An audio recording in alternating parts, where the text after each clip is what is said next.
you know, as I said, a kind of ethnographic way. Here are some actual examples, real people, and who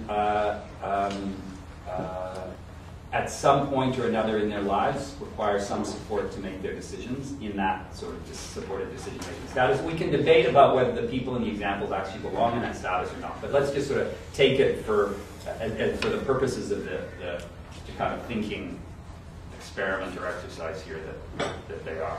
And so the idea that that first step, stepping way back just to think about witnessing the consciousness of another. And because in the interviews that I've done and the accounts that I've read, that really strikes me as a very important moment, that the accounts that others provide are simply for themselves as witnesses. And you see in Audrey's account, she just witnesses her son stopping and hearing a bird, or seeing his father and her son seeing his father and wanting to touch his arm. And Audrey's telling me that. So that moment, it seems to me, is really important. She's witnessing. And what I want to suggest is that she's witnessing Ian's consciousness.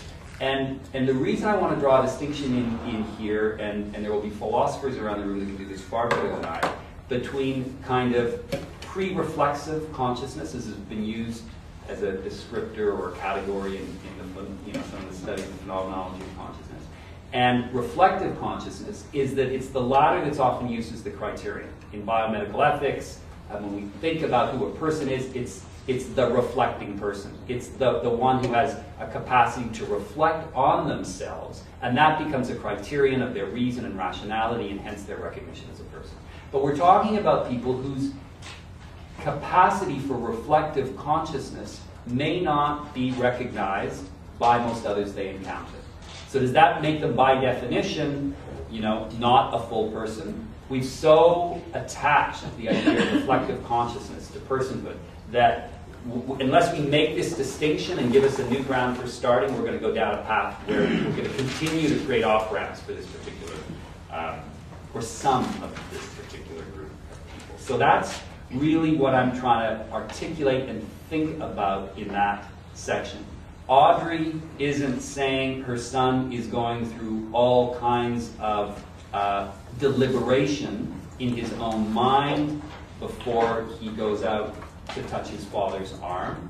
He touches it, there's something there. She witnesses something there. Or when he turns his head, he has these music lessons every week, when he turns his head to a certain, and it's classical music he loves, a certain, a certain thread in a piece that he's listening to that catches him. So it's that for her that makes him. That's for her what is the ground of his personhood. So that's the starting point. Like if we step back far enough, it seems to me that we might articulate that as the starting point. This notion of pre-reflexive consciousness, which is nonetheless about something, and that's what that phenomenology is all about. There's something in his field that he reaches out to, or that Rebecca does.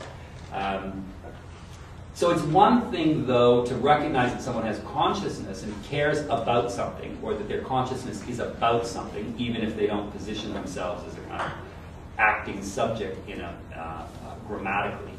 That's the first step.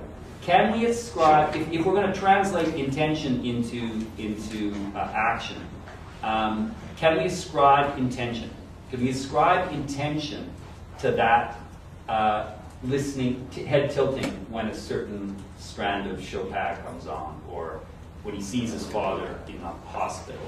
How do we ascribe intention to those movements of consciousness that are witnessed? And that has taken me into this voluminous body of work in analytic philosophy that I'm just in the midst of reading, but I find very promising in some ways, because what it makes clear is that this is what we do all the time.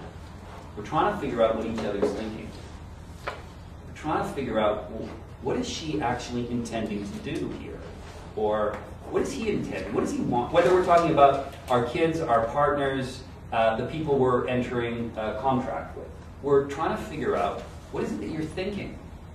And what's interesting about this sort of strata of analytic philosophy is that what it comes down to is we don't really know. What we're left with materially in the world is the descriptions that we provide each other, whether we're in a courtroom or the signing the contract is the signal that we think we understand what each other is thinking here. We think we understand we're each making a promise to do this thing.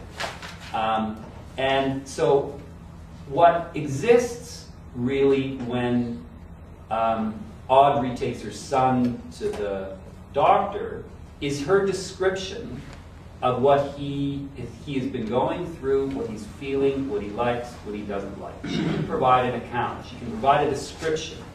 And so the real issue then is, or one of the issues is does Audrey's description count? Does it matter? Is the basis of her knowledge about what his intention is that sufficient in terms of the broader sort of systems in which Ian is going to have to live his life? Is that sufficient for us to say this is Ian's intentional, this is his intention, and this is his action? And I can describe not only his intention, I describe his intention by describing his action. He cares about his father because he reaches out to touch his hand. So there's an intentional action there. And that's the piece that we need to get to. We need to provide descriptions of the intentional action of others in ways that are reasonable accounts, that can stand up in a court of law or with the government tax office who's trying to decide whether Ian has contractual capacity or not to open an RDSP.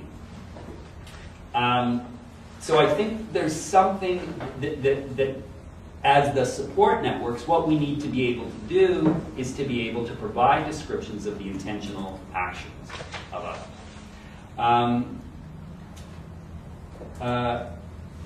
The other part of ascribing